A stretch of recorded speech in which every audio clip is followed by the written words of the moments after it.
Al-Mahdi sama nggak? Dia manusia kayak kita. Bedanya kolbunya selalu dapat ilham. Maka dia berjuang dengan ilham, bergerak dengan ilham, bukan pakai tebak-tebakan, bukan pakai cocok-cocok logi, bukan pakai ambisi, bukan pakai nafsu. Maka pencirian gerakan akhir zaman yang sesuai dengan sunnah Nabi, sesuai dengan ajaran Al-Imam Al-Mahdi, itu yang bergeraknya Al-Mahdi, orang yang hatinya diberi petunjuk oleh Allah Subhanahu wa ta'ala. Dan petunjuk ini dia terima setiap saat di kolbunya. Mimpinya adalah pengkhabaran.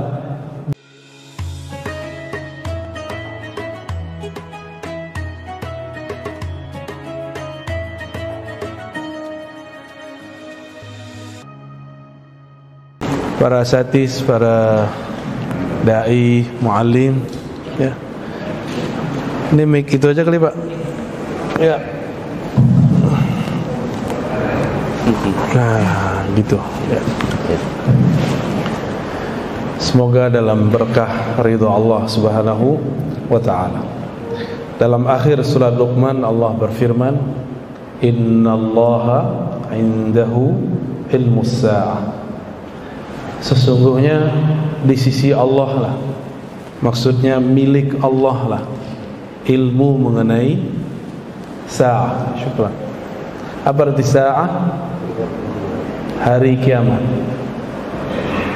Tapi secara harfiah sa'ah itu berarti time, waktu. Ilmu tentang waktu itu ada di sisi Allah Subhanahu wa ta'ala. Karena ilmu ini di sisi Allah, hanya orang-orang yang ruhaninya hidup di sisi Allah bisa mengetahuinya. Maka kita sudah dapat pastikan yang ruhaninya hidup di sisi Allah pasti baginda Rasulullah sallallahu alaihi wasallam. Dan dikatakan bahwa para syuhada mereka tidaklah mati, bal ahya'un inda rabbihim. Ini kata inda di sisi. Ini penting sekali. Kenapa ada para wali, para kiai yang kolbunya, ruhnya hidup di sisi Allah? Dia kadang menceritakan hal-hal yang tidak terbayang oleh kita. Kenapa? Karena ruhnya inda rabbihim, di sisi Rabb mereka. Hatta mereka masih hidup di dunia, itu Allah izinkan memutalaah, tapi dengan izin Allah. Karena yang mengetahui yang gaib hanya Allah Subhanahu wa ta'ala. Maka nabi, para wali, para ulama tidak tahu alam gaib kecuali diberitahu. Ini rumus. Hatta nabi tidak tahu alam gaib kecuali diberi tahu. Kalau kita diberitahu enggak? Ada kita yang diberitahu, ada yang tidak. Dalam suatu majlis, kata Sayyiduna Huzaifah, riwayat Imam Abu Daud, hadisnya sahih, di Kitabul Fitan, bab tentang fitnah akhir zaman. Ini Imam Abu Daud ini imam ketiga dalam strata hadis, Bukhari, Muslim, Abu Daud. Beliau ini meriwayatkan bahwa Sayyidina Huzaifah yang bergelar sir Rasulullah, menjaga sirnya Nabi sallallahu alaihi wasallam. Beliau ini bercerita, qama fina Rasulullah sallallahu alaihi wasallam. Suatu kali Nabi berdiri di hadapan kami, bersama kami. Kalau di riwayat Abdullah bin Umar duduk bersama kami. Berarti ada dua versi, dua waktu yang berlainan. Lalu apa yang Nabi lakukan? Fahaddasa, Nabi menceritakan apa yang terjadi setelah beliau wafat ini sampai akhir zaman. Panjang gak itu, Pak? Panjang itu. Itu lebih dari 1 hari. Di riwayat Imam Bukhari kita menemukan bahwa Nabi SAW berdiri ba'da subuh, berhentinya zuhur, ba'da zuhur lanjut lagi sampai asar, ba'da asar lanjut lagi sampai maghrib, ba'da maghrib lanjut isya, terus sampai besok. Nggak tidur mereka malam hari. Nabi menurunkan ilmu tentang akhir zaman. Maka ilmu akhir zaman itu salah satu salah satu cabang ilmu terpenting di zaman ini. Jadi salah satu pilar ahlu sunnah. Dulu saya berhenti di bab Islam Imam Ihsan. Ternyata di hadis Imam Muslim, Nabi ditanya oleh Jibril, "Matas sa'ah?" Kapan hari kiamat? Dijawab oleh Nabi, yang ditanya tidak lebih tahu daripada yang bertanya. Terus orang itu bertanya lagi, yaitu Sayyidina Jibril, "Akhbirni an amaratiha." Kabarkan aku mengenai amarat. Apa arti amarat? Alamatnya. Wah, panas sekali, Pak. Lalu Nabi kabarkan. Berarti ilmu yang diturunkan Nabi bukan ilmu mengenai kapan kiamat. Ini rumus. Tapi ilmu yang diturunkan Nabi mengenai tanda-tanda kiamat. Bismillah.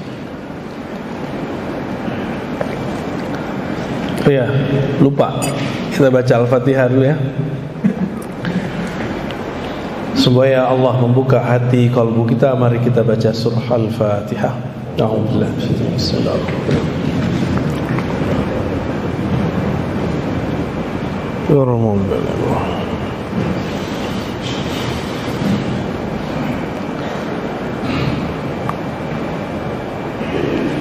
Maka kita tambahkan pilar ahlu sunnah ini salah satunya mengetahui akhir zaman. Akhir zaman ini kita pecah jadi dua ilmu. Pertama mengenai pergerakan menyambut akhir zaman. Yang kedua al-khilafah, kekhalifahan di akhir zaman. Dan saya sudah berulang-ulang mengatakan semua masuk ke dalam alam bawah sadar kita. Dalam hadis Nabi beliau bersabda, "Summa yakunu khilafah ala minhajin nubuwah." Lalu nanti akan muncul kekhalifahan yang sesuai dengan manhaj kenabian. Manhaj itu metodologi atau jalan. Nabi itu bagaimana cara beliau menggali ilmu, bukan belajar di kampus, bukan belajar di pesantren, tapi langsung dibimbing oleh Allah Subhanahu wa ta'ala. Bukan sekedar lewat mimpi, tapi dalam keadaan jaga pun Allah bimbing. Suatu kali datanglah Abu Darda kepada baginda Nabi sallallahu alaihi wasallam. Apa kata Abu Darda? "Wahai Rasulullah, mata tadri annaka nabi?" Kapan engkau tahu bahwa engkau ini nabi? Wali bisa digituin nggak, Pak? Bisa. Apa jawaban Nabi? Nih coba lihat, Nabi itu sudah kenal dengan dirinya di saat orang-orang anak-anak masih main. Apa kata beliau? Aku tahu bahwa aku seorang nabi, sadar penuh di saat kami sedang bermain-main, kira-kira umur 5 tahun, 6 tahun atau 7 tahun. Tidak disebutkan dalam hadis itu. Tiba-tiba turun ada makhluk bersayap 2 orang dari langit. Yang satu bertanya kepada yang kedua, "Hei, emang itu orangnya?" "Huwa-huwa," kalau bahasa Arabnya. "Huwa-huwa." Kata yang satu lagi, "Naam, huwa." Dia orangnya. Ya udah, langsung yang pertama terbang menangkap Nabi, lalu Nabi kemudian dia pangku, dibelahlah dari sini sampai ke dadanya. Waktu itu Nabi sedang bermain dengan seorang anak itu adalah putra daripada ibu susunya, Halimah Sa'diyah. Itu beliau masih ingat tuh. Apa kata anaknya ini, anak Halimah? Dia lari ke rumah, "Ibunda, ayahanda, ya abati, ya amati." Qutila Muhammadun, ya. Muhammad terbunuh, orang membunuh Muhammad. Kenapa? Dia menyaksikan dada Nabi Muhammad dibelah. Ketika ayahanda dari anak ini dan ibundanya datang, Nabi Muhammad udah main pasir lagi, Pak. Udah main-main lagi. Anak kecil gimana? Anak kecil biasa kan, anak kecil main pasir, main guling-guling. Suka-suka Nabi lah. Di saat itu anak-anak masih anak-anak, bahkan orang tua pun tidak sadar mereka ini siapa. Baginda Nabi Muhammad SAW sudah sadar bahwa dia seorang Nabi Sallallahu Alaihi Wasallam. Jadi beliau diangkat jadi Nabi bukan umur 25, tapi sudah sebelum lahir sudah diangkat, Pak. Ya. Ini bagian ilmu akhir zaman. Nabi mengatakan di akhir zaman nanti yang akan jadi khalifah itu siapa? Orang yang ismuhu yuwati usmi, yang namanya berkesesuaian dengan namaku. Nama dalam bahasa Arab ismun, beda dengan nama dalam bahasa Indonesia. Nama dalam bahasa Indonesia udah nama aja, Ustadz Alnof, wah gitu aja kan. Yang ngasih siapa? Orang tuanya. Bisa telat nggak orang ngasih nama anak? Ya, berarti ada masa anak itu nggak punya nama, ada kan? Nama jasad itu, Pak.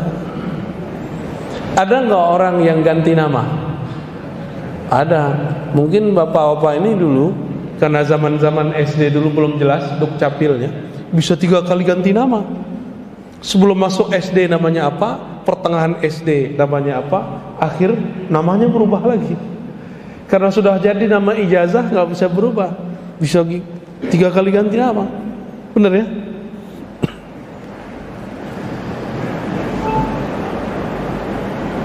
Yang dimaksud nama di situ dijelaskan oleh Imam Al-Bajuri. Imam Al-Bajuri ini bukan Bajai Bajuri, Pak. Bajuri ini ulama Mesir, Syekh Ibrahim Al-Bajuri Al-Misri, ya. Kita punya sanad ke beliau terpendek, itu dari jalur murid-murid Sayyid Muhammad Alawi Al-Maliki dan Syekh Yasin Al-Fadani.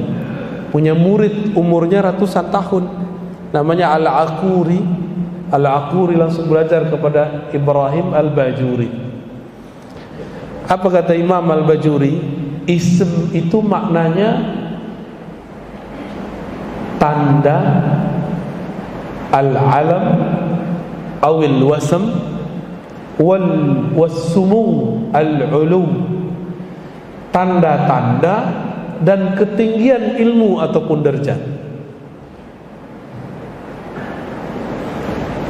Berarti tanda yang terjadi pada baginda Nabi akan terjadi pada Imam Al-Mahdi.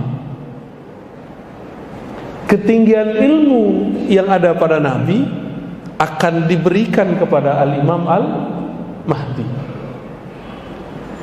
Nabi itu dapat wahyu lebih sering sadar atau lagi tidur? Sadar. Maka Al-Mahdi dapat ilhamnya seringnya lagi sadar. Tapi sekarang ada yang digadang-gadang jadi Imam Mahdi pakai mimpi. Masa kita mau menggantungkan hidup kita pakai mimpi orang, Pak? Kita nggak kenal juga dia siapa. Udah ketemu Rasulullah belum tentu. Di hadis Abu Daud dikatakan bahwa ada keturunan Rasulullah nanti yang ngakunya salah. Dia bukan Mahdi, dia ngaku Mahdi. Ada di riwayat Abu Daud. Pakai ngaku-ngaku di YouTube lagi ya. Masa Imam Mahdi ngaku di YouTube? Dan itu bukan 1 2, Pak. Banyak. Ini persoalan akhir zaman. Ini persoalan yang ditulis di Quran. Ilmu sa'ah itu di sisi Allah. Maka jangan main-main, jangan gantungkan nasib kita akhir zaman lewat mimpi seseorang yang kita nggak kenal, yang kita nggak tahu dia siapa. Ilmu apa yang ada pada diri Nabi? Nabi itu menjadi nabi karena apa? Karena dia seorang insinyur? Enggak kan? Dia hafal kitab? Enggak. Ilmu apa yang ada di kolbu Nabi? Banyak ilmu di kolbu Nabi. Pertama, ilmu awalin, ilmu masa lalu. Jadi Nabi bisa cerita tentang masa lalu. Yang kedua, ilmu akhirin, ilmu masa depan. Ini Allah yang ajarkan semua. Bukan berarti Nabi tahu alam gaib. Nabi dikasih tahu. Ilmu apa lagi? Banyak. Ini baru beberapa. Kemarin ada yang nanya di Kampar ya, Toha Yasin itu nama Rasul bukan? Iya, Toha Yasin. Tapi Toha Yasin itu Pak, itu ada di sir kolbunya Rasulullah Sallallahu Alaihi Wasallam. Berarti Quran itu sirnya Rasulullah Sallallahu Alaihi Wasallam.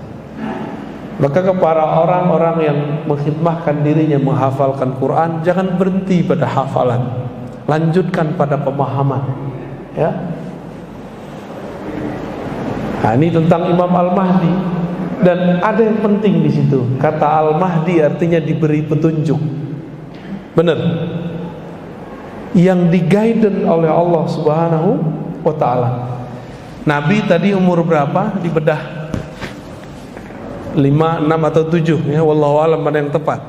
Sama, pasti dulu Al-Mahdi itu waktu dia masih kecil, dia dibedah juga dalam keadaan jaga, bukan lagi tidur.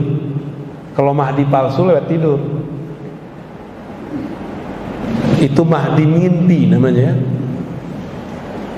Nabi SAW Allah balut nggak dengan sisi-sisi manusiawi? Nabi itu dagang, benar? Dagang ya? Sebelum dagang gembala kurma, gembala apa? Kurma kod gembala. Nanam kurma nanti pas di Madinah. Gembala kambing, domba. Itu kita sebut memerankan sisi manusiawi. Jadi kalau Yahudi lewat, masa Nabi akhir zaman gembala kambing, gak mungkin gitu, dia tinggalin tuh. Satu kali setelah beliau agak remaja, dibawalah oleh Abu Thalib. Kemana dibawa? Ke negeri Syam berdagang. Tapi di perjalanan ke Syam ada seorang pendeta rahib yang masih meyakini Allah itu Esa, Nabi Isa itu Nabiullah, Ruhullah, bukan anak Allah. Namanya Bukhairah. Bukhairah ini hafal kitab suci Taurat dan Injil, dan dia yang khusus dihafalkan ciri-ciri Nabi akhir zaman. Ciri-ciri Nabi akhir zaman. Salah satu yang dia hafal, bahwa seorang Nabi akhir zaman kemanapun dia ada awan di atasnya sehingga dia tidak berbayang. Jadi Nabi itu gak ada bayang-bayangnya kalau di bawah sinar matahari. Kenapa? Ada awan di atas. Ini bukan awan kinton ya. Malam tadi kita bahas awan kinton, karena banyak anak muda pada paham Son Goku. Ya, kartunnya anak-anak Pak, apa udah nggak nonton ya, udah nggak tahu. Kartun itu kartun.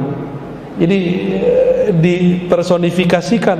Kalau di kartun itu ada sosok bisa menaklukkan awan. Cuma dia hanya menaklukkan satu awan.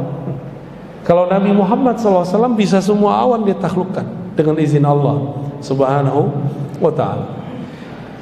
Bukhairah melihat bertahun-tahun, adakah di antara kafilah yang lalu lewat, lalu lalang, yang ada awan di atasnya mengikuti.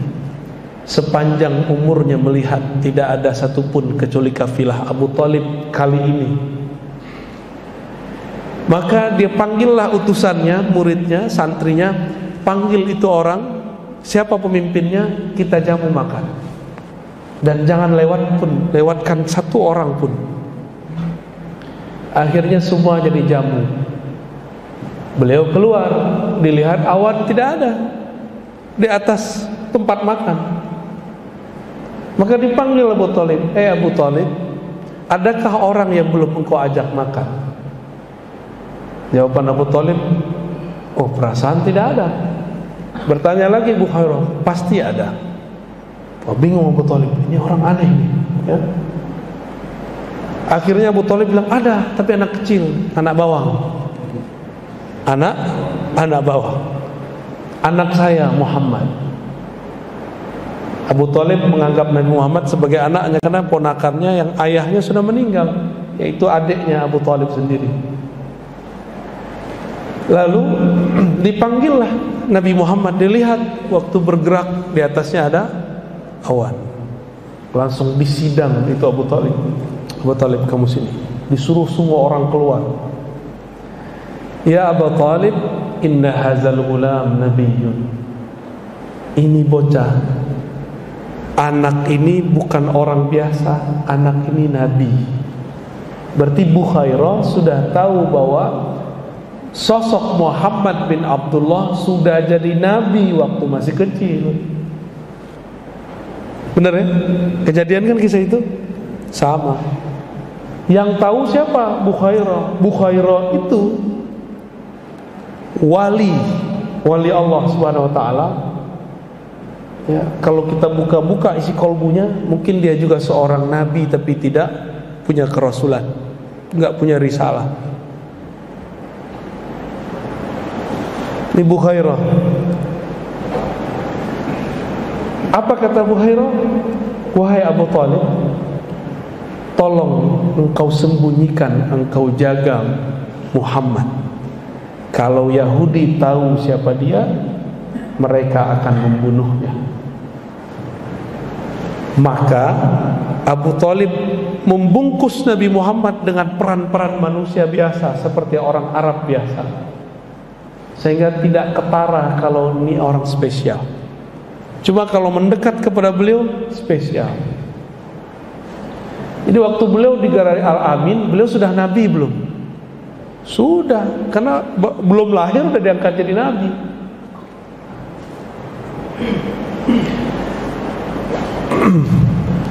Maka Al-Imam Al-Mahdi di zaman kita, Pak, bukan zaman nanti.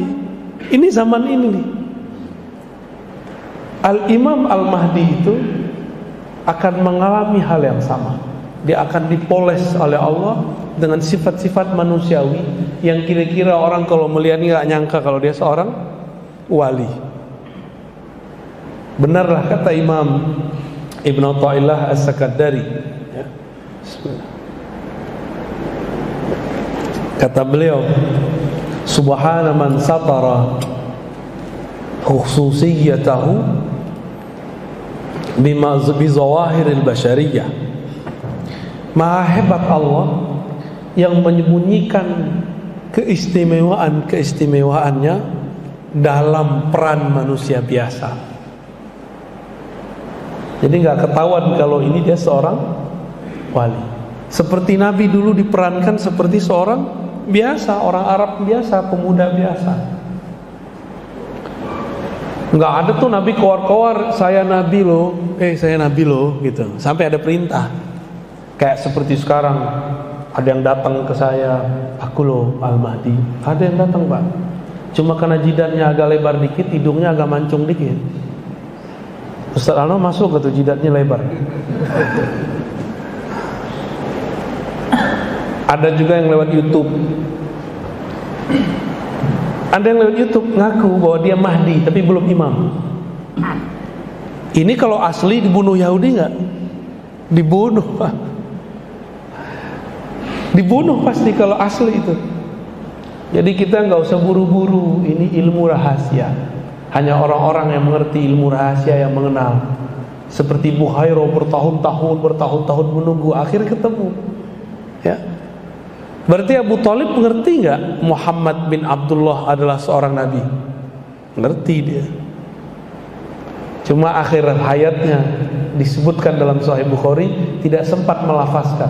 Cuma di batinnya dia ngingkar nggak? Dia nggak pernah ingkar. Oleh karena itu ulama berbeda pendapat mengenai status meninggal beliau. Apakah meninggal kafir atau mukmin? Ya.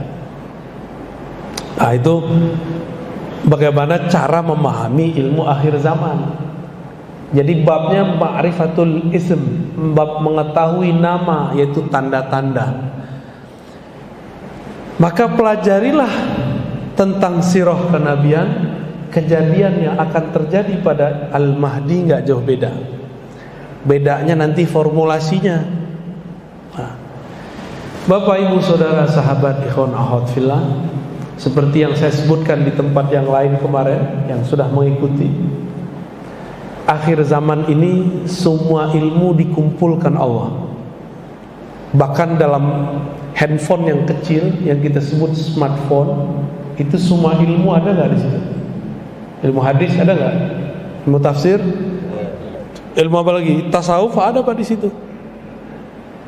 Karena semua ilmu sudah ada di benda kecil itu. Bahkan lebih ajaib daripada Nabi Sulaiman. Lapar tinggal datang duit, datang. Ya. Enggak perlu manggil angin. Pencet, datang taksi. Sakti enggak tuh? Itu Nabi Sulaiman kalau datang, Pak, tongkatnya nganggur itu. Cincinnya nganggur, taruh aja tuh. Main handphone aja kita. Mau makan, mau apa. Ini saya serius loh, Pak. Nabi-nabi dulu kalau hidup sekarang pasti beli smartphone. Serius. Karena Nabi itu manusia biasa. Apa kata Allah? Qul, katakan, ana basyarum mislukum. Aku basyar seperti kalian. Bedanya cuma satu, yuha ilayya. Diwahyukan kepadaku bahwasannya tiada ilah, tiada yang disembah, tiada Tuhan kecuali Allah Subhanahu wa ta'ala. Itu aja bedanya.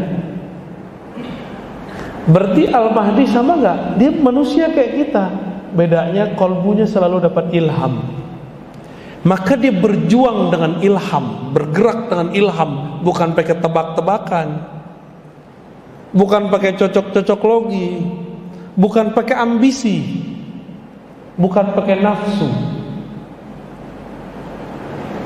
Maka pencirian gerakan akhir zaman yang sesuai dengan sunnah Nabi, sesuai dengan ajaran Al-Imam Al-Mahdi, itu yang bergeraknya Al-Mahdi, orang yang hatinya diberi petunjuk oleh Allah Subhanahu wa ta'ala.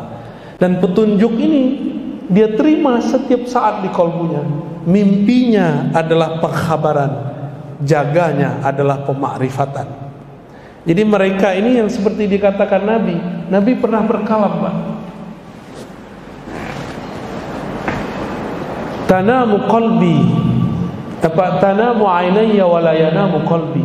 Mataku tidur, hatiku tidak tidur. Hadis Bukhari dan Muslim. Matanya tidur, kolbunya tidak tidur. Maksudnya gimana? Kalau Nabi tertidur, maka beliau masuk ke alam kolbu, masuk ke alam yang lain, diperjalankan oleh Allah Subhanahu wa ta'ala.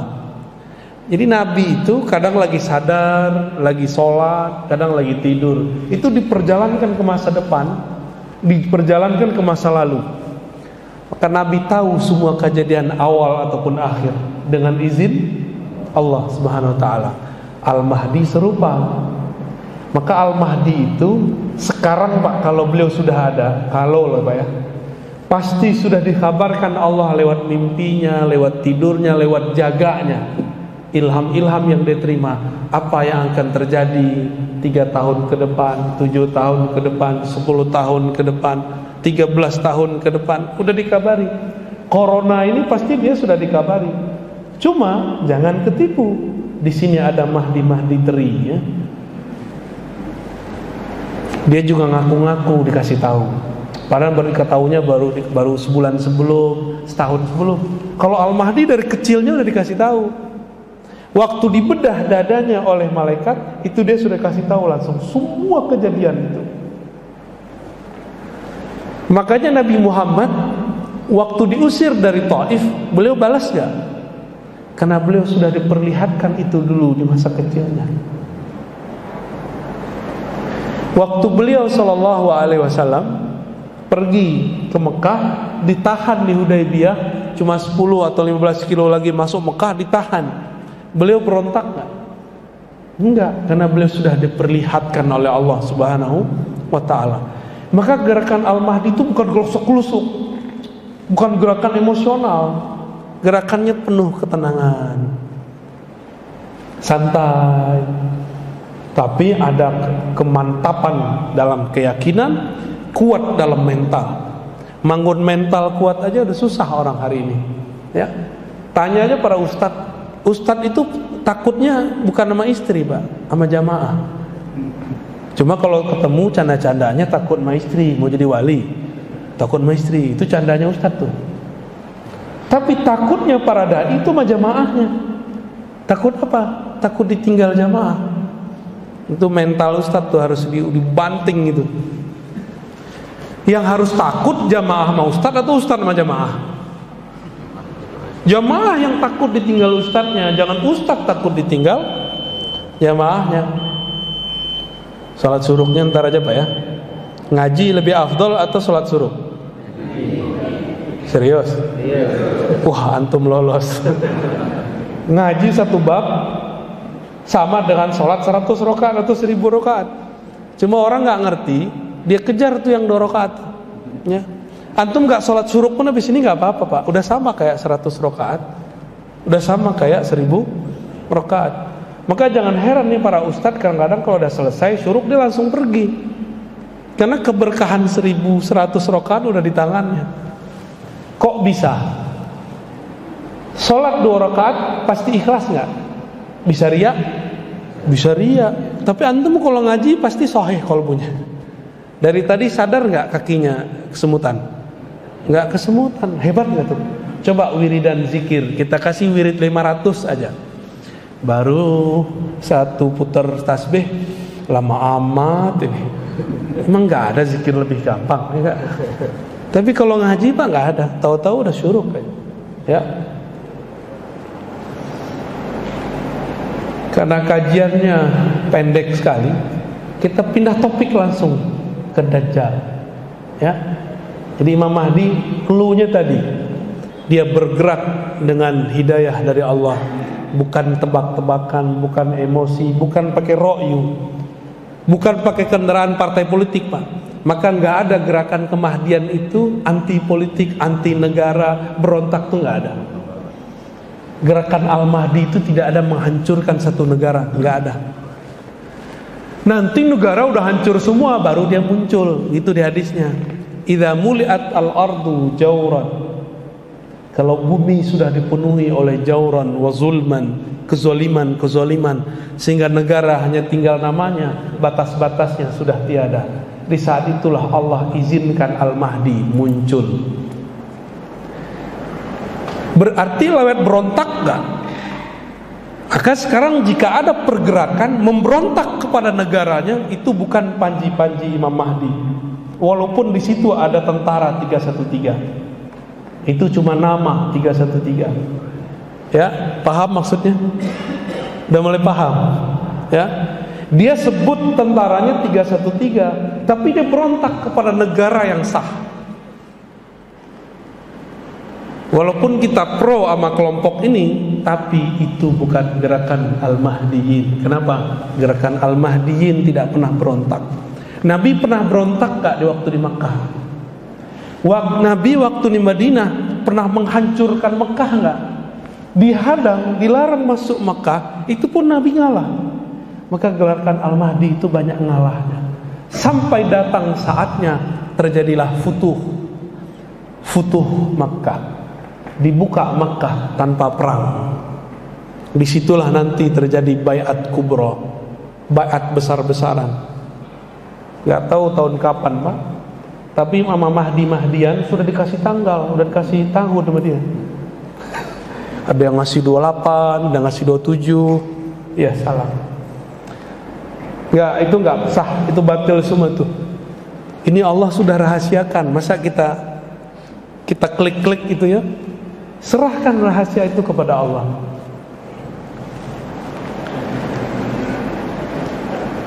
Saya pernah nanya dari awal datang ke sini sampai hari ini, adakah bencana global yang lebih besar sepanjang sejarah dunia melewati corona.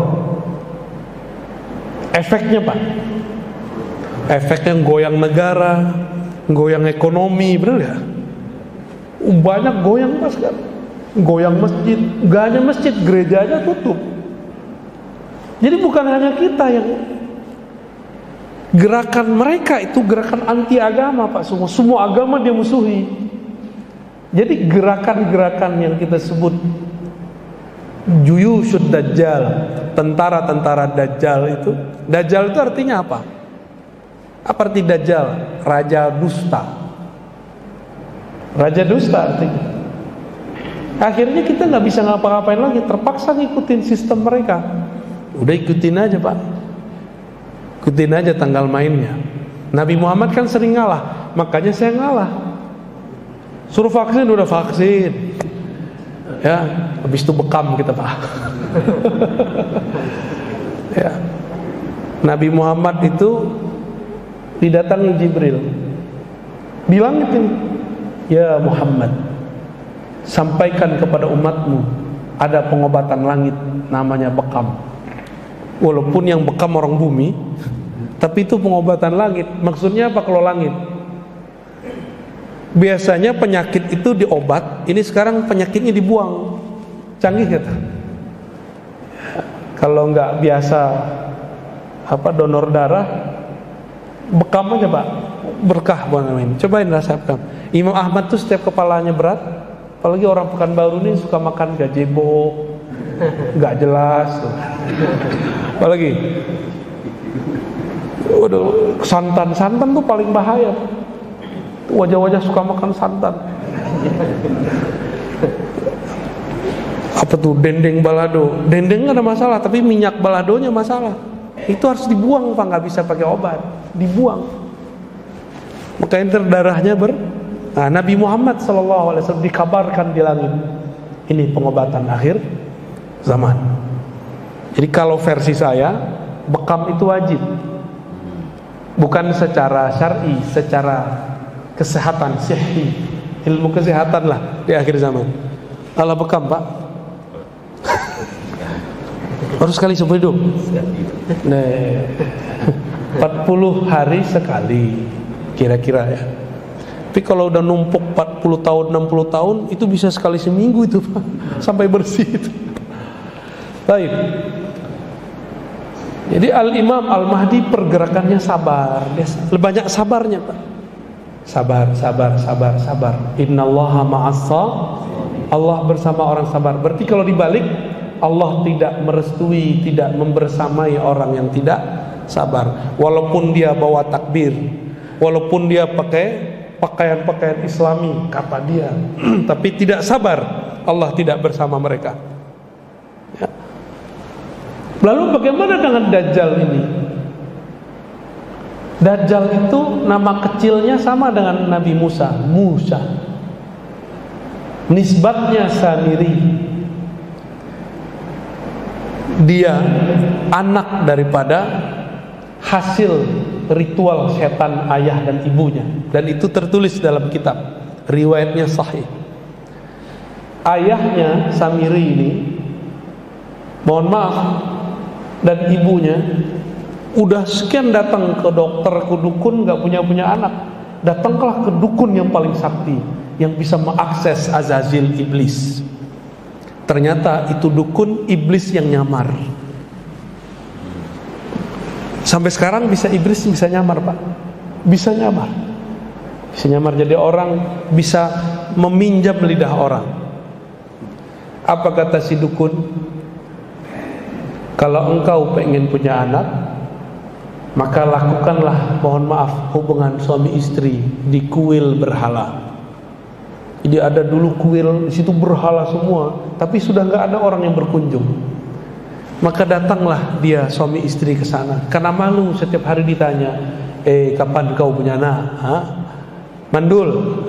Perempuan digituin stres gak? Ditanyain kapan kau punya anak udah stres. Apalagi dibilangin mandul. Ayolah bang, carilah dukun bang. Dapatlah dukun setan. Akhirnya mereka melakukan ritual. tapi dikasih amalan-amalan iblisiah. Dilakukanlah hubungan suami istri di situ. Karena pakai ritual iblis, ternyata iblis meminjam tubuhnya untuk menghamili istrinya. Maka hamillah istrinya secara nutfah sperma suaminya, tapi secara spirit Azazil. Itulah anak iblis paling sakti di dunia, bernama Musa bin Sam'un atau Dajjal bin Azazil. Jadi kalau ada orang bertanya, adakah iblis punya anak separuh manusia? Ada, itu namanya Dajjal. Itulah biodata Dajjal, Pak. Ya, kita kan menceritakan apa yang kita dapat aja ya. Yang kita nggak dapat kita nggak bisa cerita. Waktu lahir itu anak belean atau belean. Bahasa orang awak tuh ya, Anof. Bukan di sini nih tuh. Oh, Cimato. Bubu apa soleh? Baciri matonya, Pak. Jadi matanya itu kalau bahasa seberang tuh belean. Mata itu ya bertahun-tahun. Tahun pertama, kedua tuh nggak bisa buka. Skenarionya mirip seperti dulu Banul Jan terjadi kiamat pertama bangsa jin di bumi. Allah kirimlah Jibril untuk menyelamatkan Azazil. Kejadiannya mirip, cuma bedanya ini bukan kiamat. Di negeri Samara, tempat Samiri lahir, terjadi banjir besar. Allah kirimlah Jibril bersayap 360 kanan, 360 kiri. Cepatnya bukan main, selamatkan anak Azazil. Ini skenario Allah semua, ini Allah semua yang ngatur, Pak. Jadi kita senyum-senyum aja, ini Allah yang atur semua. Ya, Allah lagi buat drama akhir zaman. Nah, lolos nggak nih? Ikut kalut atau waras? Diambillah tuh anak, nggak ketahuan ayahnya kemana. Maka Samiri sampai hari ini dia nggak tahu ayahnya di mana dan dia masih meyakini ayahnya hidup. Dibawalah ke suatu pulau. Seperti dulu ayahnya Samiri, ayah batinnya yaitu iblis, dididik oleh Jibril, diajarkan zikir. Bedanya kalau dulu Azazil diizinkan zikir di langit 1, 2, 3, 4, 5. Tapi pintu langit kan sudah ditutup, kecuali untuk Nabi Muhammad SAW. Maka Azazil, anak Azazil bernama Samiri ini dilatih Ismul A'zam, Al-Ismul A'zam. Jadi Samiri ini bisa sakti karena Allah kasih nama lewat Sayyidina Jibril alaihis. Sakti dia, Pak. Binatang abadi bisa tunduk sama dia. Sihirnya mirip-mirip dengan aslinya. Maka dialah rajanya Sahara, ya. Orang-orang ahli sihir itu dia rajanya. Ini kok kayak asik didongengin, Pak. Ini bukan dongeng, Pak, ini asli. Ini cerita asli yang saya ceritakan. Setelah bertahun-tahun, kira-kira umur 7, 8, 9, 10, kita tidak bisa memastikan di riwayat itu, barulah si Samiri matanya kebuka bagian kiri. Yang kanan sampai sekarang until now masih baciri. Masih ada sabuile. Masih belean, Pak, sampai sekarang. Bagian kanan. Jadi bukan seperti yang dibayangkan orang satu mata. Itu imajinasi seniman. Apalagi matanya di tengah. Itu kalau di Songgoku namanya apa? Yang tahu nih Bang Mukla nih. Tenshinhan ya, nggak tahu lah namanya apa tuh. Itu imajinasi, Pak. Jadi matanya tetap dua. Itu nanti jadi alamat bagi orang yang paham, karena Samiri ini bisa nyamar jadi muka Habib dia, bisa nyamar jadi muka kiai, nggak kelihatan. Tapi saya melihat dalam beberapa pergerakan itu dia muncul bayang-bayangnya, Pak. Matanya mirip. Karena saya pernah bermimpi diizinkan Allah ketemu Dajjal. Entah imajinasi, entah asli. Tapi itu yang saya lihat. Di suatu pulau, persis seperti yang dikatakan hadis. Mungkin karena kita baca hadis, cinta kepada Nabi, tasdik kepada Rasul, Allah perjalanankan secara rohani ke tempat itu. Jadi diizinkan Allah pas saya ngelihat, tapi dalam mimpi. Itu masalahnya begitu, Bapak nggak usah percaya amat memimpi saya. Cuma bagi saya cukup ini kabar dari Allah Subhanahu wa taala, karena ada hadis la tabqa minal mubasyarat, kabar gembira. Cuma kabar gembira, nggak boleh dijadikan sandaran. Tidak tersisa di akhir zaman kecuali mimpi yang baik. Ini mimpi ketemu Nabi aja belum ya, ketemu Dajjal, pengikut Dajjal antum ntar. Mimpi ketemu Nabi dulu, banyak-banyakin dulu sholawatnya ya. Setelah 9 atau 10 tahun matanya baru kebuka, baru dia bisa jalan. Tadinya dia juga susah jalan, Pak. Karena dia anak Azazil. Azazil itu Allah izinkan gak tubuhnya kekal di bumi sampai kiamat. Jadi separuh dirinya itu kekal, Pak. Kita Syamiri ini matinya ntar ya di akhir zaman ini. Harus ada yang bunuh dia kalau dia gak mati-mati. Dan yang Allah takdirkan untuk membunuhnya itu adalah Nabiullah Isa. Azazil punya anak tadi Samiri. Samiri itu lahirnya diperkirakan di zaman Nabi Musa atau sebelumnya. Di zaman Nabi Isa berarti dia sudah ada atau belum? Nah, ini kita kasih tahu, Pak. Yang membuat konspirasi penyaliban Nabi Isa itu dia orangnya. Dia nyamar jadi seorang santri. Namanya siapa? Yudas Iskariot. Itu dia tuh orangnya. Dia bisa nyamar-nyamar. Bisa nyamar, maka nanti dia bisa nyamar jadi Imam Mahdi, Pak.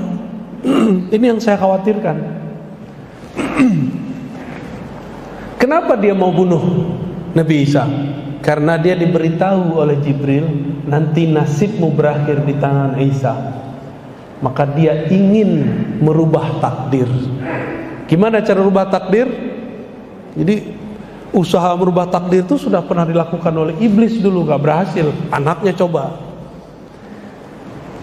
Ketika Nabi Isa hendak disalib, Allah selamatkan gak? Nah, dibuat skenario lain. Kan Allah yang buat dramanya, Allah lah sutradaranya, Allah yang nyusun skenarionya. Suka-suka Allah dong. Tiba-tiba Allah utus siapa untuk menyelamatkan Nabi Isa. Tapi kan gak disebutkan di riwayat siapa yang menyelamatkan Nabi Isa. Itu rahasia. Siapa sebenarnya yang menyelamatkan Nabi Isa? Lalu kemudian Nabi Isa naik ke langit gak? Pintu ke langit di bumi cuma satu, Pak. Baitul Maqdis. Bukan Baitul Maqdis tempat Pak Peri kemarin. Di mana itu namanya itu? Pasar Tupah. Ah, bukan di situ. Itu gak bisa naik langit di situ. Itu Al-Quds. Makanya kita wajib cinta Al-Quds. Bukan cinta bendera Palestina doang, Pak. Al-Qudsnya yang penting. Mau benderanya apa aja, yang penting Al-Quds. Seandainya di situ benderanya bendera Indonesia, ya kita bela juga. Kebetulan sekarang benderanya ya itu tuh ya. Susah juga nyebut nama benderanya apa tuh. Hitam, ada merah, ada putih ya. Nabi Isa dibawa oleh satu sosok yang dirahasiakan Allah ke pintu langit, yang nanti Nabi Muhammad pun naik ke langit lewat pintu itu. Itu yang disebut Qubbatus Sakhra. Disitulah Nabi Isa naik ke atas, langsung nyampe ke langit kedua. Berarti masih hidup nggak Nabi Isa? Masih hidup. Nabi Isa ini mempertontonkan waktu hidupnya sifat-sifat ilahiyah. Apa contohnya? Ada orang mati dihidupkan. Ambil tanah, tiup. Seperti Allah meniupkan tanah dulu menjadi Nabi Adam. Nabi Isa ambil tanah, tiup jadi burung, Pak. Kalau ada orang begitu hari ini, disembah gak? disembah pasti. Jadi wajar kenapa kemudian beberapa orang yang tidak mengerti bab tauhid di zaman itu menyembah Nabi Isa. Mereka lupa Nabi Isa sendiri nggak menyembah dirinya, tapi menyembah Allah Subhanahu wa ta'ala. Nah, bagian akhir, karena sudah 6:30 nih ya.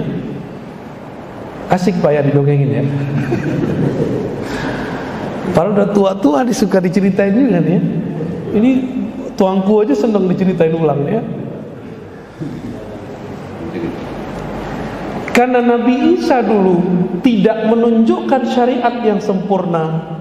Syariatnya belum selesai, umur 33 sudah diangkat. Maka nanti disempurnakan, turun lagi di masa akhir zaman, disempurnakan dengan syariat paling sempurna, syariat baginda Nabi Muhammad sallallahu alaihi wasallam. Ya. Nanti dapat tugas. Apa tugasnya? Al-Mahdi beri pedang. Ini pedang. Sembelihlah itu sih. Dajjal tuh nggak bisa dibunuh Pak, ditusuk mau dibom nggak mati-mati. Berarti ada suatu rahasia di pedang itu dan ada kejadian yang melemahkan si Dajjal. Kita nggak tahu rahasianya apa. Jadi udah banyak tuh. Itu perang nanti nggak ada yang pakai pistol Pak, nggak ada yang pakai tank. Semuanya pakai kesaktian. Yang nggak sakti baru pakai panah. Yang nggak bisa terbang baru pakai kuda. Jadi nanti antum kalau umur panjang jangan kaget-kaget. Nanti orang terbang-terbang. Mau dia tentara Mahdi dia terbang, tentara Dajjal pun ada yang bisa terbang. Yang nggak mengerti ilmu kewalian wali Allah atau wali setan sama-sama tuh, sama-sama sakti. Wali Allah sakti, wali setan sakti. Ya udah main panah-panahan aja. Tapi kalau dia mengerti ilmu walayah, maka sebelum dia memanah, panahnya sudah sampai. Sebelum dia memukul, pukulannya sudah telak. Masa itu masih panjang. Karena ceritanya masih ada 12 pertemuan lagi. Kita cukupkan dululah sampai di sini. Wassallallahu ala nabiyina Muhammad. Ada visual Ustaz.